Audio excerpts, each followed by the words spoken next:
But Savitri की अमावस्या के दिन किसी एक माता ने सीहोर आश्रम पर एक मैसेज भेजा और उस मैसेज में लिखकर भेजा कि गुरुजी से पूछना, हम भी तो पति की इतना मानते हैं, पति का सम्मान करते हैं, पति को आदर देते हैं, तो हम भी सावित्री की गिनती में।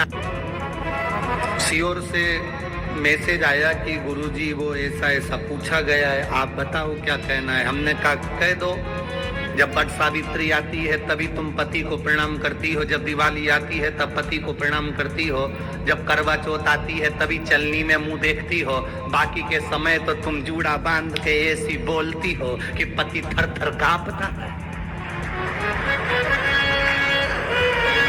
16 श्रृंगार में नारी के हाथ की चूड़ी का कलर अलग हो सकता है, चूड़ी की डिजाइन अलग हो सकती है, चूड़ी अलग हो सकती है, चूड़ी महंगी सस्ती हो सकती है, मंगलसूत्र की कीमत ऊंची नीची हो सकती है, पांव की बिछुड़ी की कीमत ऊंची नीची हो सकती है, कान के कुंडल की कीमत ऊंची नीची हो सकती है। तुम्हारे शरीर पर जितने जितने 16 श्रृंगार हैं उसकी कीमत ऊंची नीची हो सकती है। केवल मंगलसूत्र की डिजाइन बदल सकती है, नाक की लौंग की डिजाइन बदल सकती है, कान के बुंदे की डिजाइन बदल सकती है, हाथ की चूड़ी की डिजाइन बदल सकती है, पांव की पायल की डिजाइन बदल सकती है।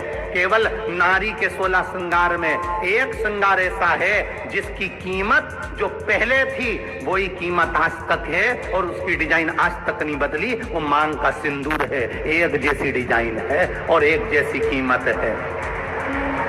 सारे श्रृंगार की कीमत अलग है, पर मांग में जो सिंदूर डाला जाता है वो एक कीमत का होता है, एक डिजाइन का होता है और एक जैसा होता है और वो सबसे भारी होता है। सावित्री यमराज से कह रही है मेरे पति को छोड़ दो। यमराज कह रहा है सावित्री तेरा पति मर चुका है, मांग के सिंदूर को पोंछ दे। सावित्री कहती है पूरा श्रृंगार उतार दूंगी पर मांग का सिंदूर नहीं पूछने दूंगी। तब यमराज ने कहा जब तक तू मेरे मांग का अपनी मांग का सिंदूर नहीं उतारती तब तक तू मेरे पास नहीं आ सकती। भगवान यमराज से सावित्री ने कह दिया मैं भी तुझे वचन देती हूँ यमराज, मेरी मांग में जब तक सिंदूर है, जैसे सीता ने लाइन लक्ष्मण जी ने लाइन खींच दी थी और सीता पार नहीं जा सकती थी, मैं भी तुझे वचन देती हूँ जब तक नारी की मांग में सिंदूर है तब तक तू उसके पति को उसके सामने लेकर नहीं जा सकता। ये भी मैं तुझे कह देती हूँ। यमराज भैंसे पर सवार होकर सत्यवान को लेकर जा रहा था, सावित्री से वचन पर वचन चल रहे थे, पेड़ के पेड़ के नीचे छोड़कर आए। क्या चाहिए तुझको, क्या चाहिए तुझको, क्या दूं मैं तुझको, कुछ मांग ले मुझसे। सावित्री कहती है क्या दोगे आप, मेरे पति के प्राण दे दो बस वापिस, और कुछ नहीं चाहिए। जब यमराज यमलोक में प्रवेश करने लगा, मांग के सिंदूर में से थोड़ा सा सिंदूर सावित्री ने केवल हाथ में लेकर अपनी बिंदी पर जो लगाया, सत्यवान को लेकर यमराज अंदर नहीं जा पाया। बाहर खड़े होकर कहता है मांग ले, मैं तुझे एक वचन नहीं, तू बोले तो मैं 2 वचन दे देता हूँ, तू बोले तो मैं 3 वचन दे देता हूँ, तू मांग क्या चाहिए। तब सावित्री ने कहा देना चाहते हो, हाँ। अब यमराज को लगा कि लालच में पड़ गई सावित्री, तब कहा पहला वचन दीजिए, मेरे अंधे सास ससुर के नेत्र वापिस आ जाएं। यमराज ने कहा तथास्तु। दूसरा वचन दीजिए, मेरे सास ससुर अपने पोता पोती का मुख देखें। यमराज ने कह दिया तथास्तु।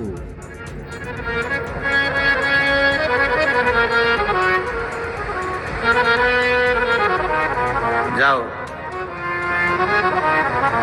यमराज जाने लगे, फिर आग जलने लगे, कहने लगे अब मैं अंदर क्यों नहीं जा पा रहा हूँ। सावित्री कहती है तुमने वर दिया है मेरे सास ससुर पोता पोती का मुख देखें, उनके बेटे को तुम ले जाओगे तो पोता पोती कहां से होगा, छोड़कर जाओ। सावित्री है, पति को वापिस लेकर आ गए।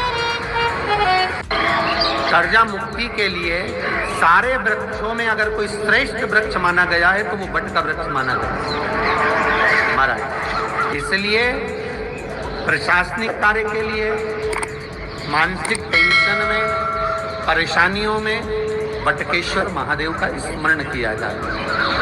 और यदि निवेदन करूंगा बहुत ज़्यादा, यदि आपको कर्जा हो गया है, बहुत ज़्यादा कर्जा हो गया और वो कर्जा चूक ही नहीं रहा, तो थोड़े दिन बड़ के पेड़ के नीचे आप बटकेश्वर महादेव के लिए 1 लोटा पानी, उसमें थोड़ा सा पिसा हुआ चावल पीस के गला लेना चावल को और पीस लेना, पीस के उस पानी में मिला और मिलाकर उसमें थोड़ी सी हल्दी पिसी हुई डालकर बटकेश्वर महादेव के नाम से बड़ के पेड़ के नीचे अपनी कामना कर जो कर्जा हुआ है उस कर्जे का भान देते हुए, स्मरण देते हुए छोड़ दे।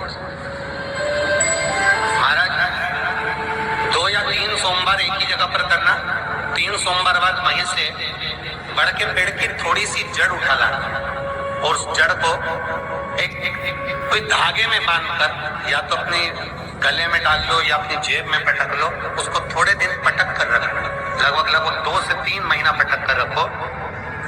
वो जड़ जैसे बड़ का पेड़ विस्तार होता है, पानी गिरे ना गिरे, जल वृष्टि हो ना हो, गर्मी पड़े ना पड़े, उसको कोई फर्क नहीं पड़ता। बड़ का वृक्ष आप रूप फैलता जाता, उसकी जड़ें अपने आप प्रबल होती है। उसी तरह ये बटकेश्वर महादेव कहीं से भी अगर जड़ आपके पास में रखी है 1 महीना, 2 महीना, 3 महीना तक, तो ये जड़ अपने आप लक्ष्मी को पकड़कर खींच कर लाती है और कर्जे से मुक्त कर दे।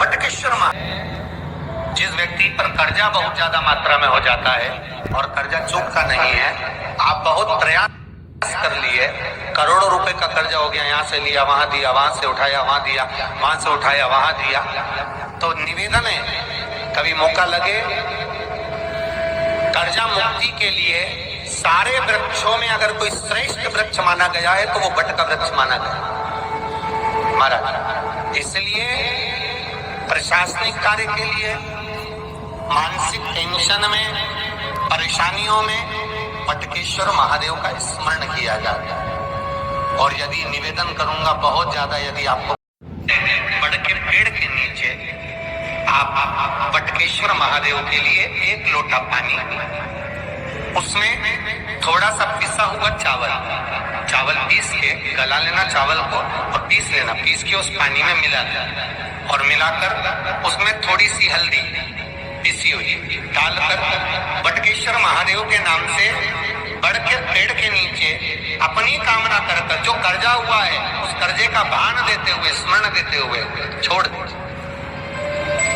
महाराज 2 या 3 सोमवार एक ही जगह पर करना, 3 सोमवार बाद वहीं से बड़ के पेड़ की थोड़ी सी जड़ उठा लाना और उस जड़ को एक कोई धागे में बांधकर या तो अपने गले में डाल लो या अपनी जेब में पटक लो, उसको थोड़े दिन पटक कर रखो, लगभग 2 से 3 महीना पटक कर रखो।